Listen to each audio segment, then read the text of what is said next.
Anyway, no, let's talk Turkey, should we, this morning? Well, that's raised a smile from Tim Marshall, who's here to analyse what is going on there for us this morning. Because all this news now, Turkey's Prime Minister, Tim, talking about retaliation in kind as to what we saw. These extraordinary scenes in Holland yesterday. I mean, what is going on? What's sparking all of this? It's talking Turkey and it's talking tough, and it's I know it's nuts, but my goodness, this is actually serious, deep stuff. Once you get past the partial comedy element of the two countries rowing. At heart, this is about Europe, the EU, Turkey.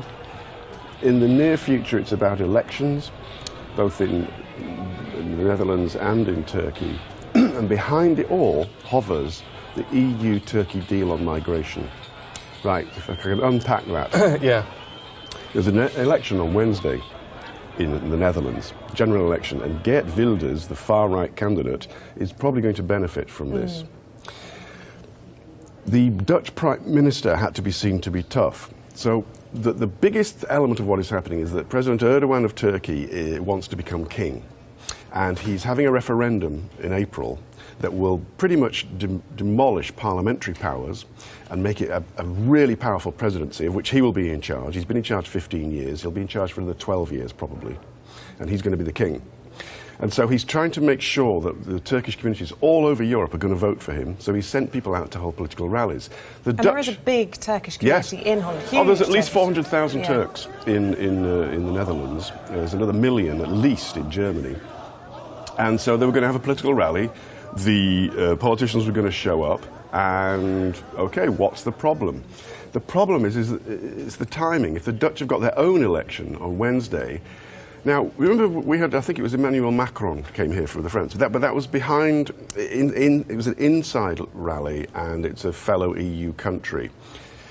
Turkey's own law does not allow people to go to Turkey and do political acts and have rallies. It's against the law. So there's a bit of hypocrisy. Nevertheless, normally the Dutch would have just sort of turned away. But because it's the election, they said, we're not having this.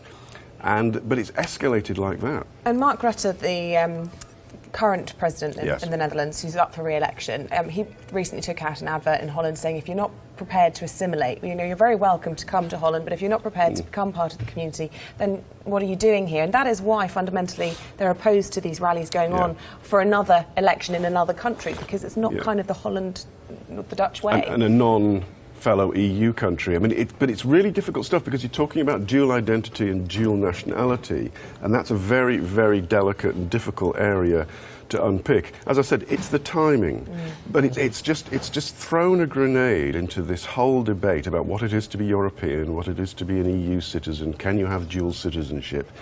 And as I said, behind it all, and what the Turks are saying now quite openly is, we're going to get you for this.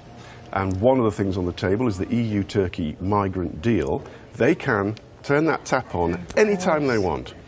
And now it's beginning. This story is becoming an EU story because the 4 different German Länder have said, no, you're not coming, we're not having rallies. Now the Dutch have. The Swedes, I believe, are just looking at this now, and they might say, you're not coming. And there is a rally in France, in Metz, coming up, and there's going to be a lot of pressure. And if this becomes an EU thing, the EU will close ranks, ban all the rallies, at which point the Turks might throw that extra grenade in and say, right, we're going to open the doors. You want another million people? Here's another million people. Interesting. Oh, heck, so this really is likely to escalate. But it was extraordinary, wasn't it, the fact that the Dutch authorities wouldn't let the Turkish minister return to the Turkish consulate. Well, that showed you just how hard line they are. And again, this plays into the domestic politics. At the moment, Geert Wilders has been handed an own goal. A free hit. You have scenes in Rotterdam of rioting Turks and the police clashing over an issue which probably most Dutch people think that will be on the side of the government.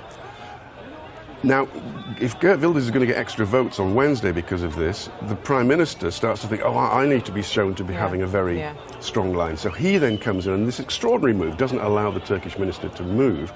Escalating it. It then escalates back in Turkey, where the Dutch consulate and embassy has to close. The consulate here has to close. And as I said, it's becoming an EU-wide issue. EU versus Turkey. What price them coming into the EU now? And even if I'm really going to be peripheral, the whole idea of them being in NATO, I mean, that is also just starting to crumble. You can just feel it a little bit that it's NATO member. So it's all there in the mix. It's all about Wednesday, the Dutch election, April, the Turkish referendum, and then the whole EU-Turkey deal. Now, if they can climb down, everyone can get on with their lives. If they don't, it can go further. Stakes are high. All right. Tim, great to talk to you. Thank you. Thank you. Good to be See here. you.